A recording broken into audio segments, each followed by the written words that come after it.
Yan na guys, kasi tapos na tayo mag ano dito no. Na-adjust na natin to. Ang gawin na lang natin yung mga sira na heater, kasi 3 piece yan no, tatlohan. Yan. Tatlo din yan no. Ito na yung mga bago.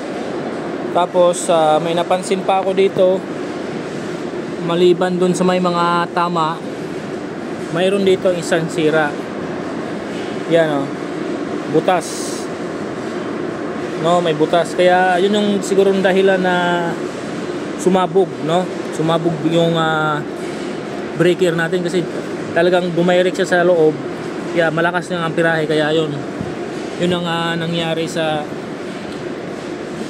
breaker natin. Yan, pansin nyo yan oh.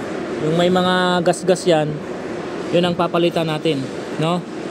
Yung walang mga tama, yun ang anohin natin, kasi pagkatapos natin maglagay, ilagay natin ito lahat, palitan natin yung mga sira, lagyan natin ng tubig no. Pagkatapos anuhan natin ng amperahe kung saan pa yung may mga kulang. Okay.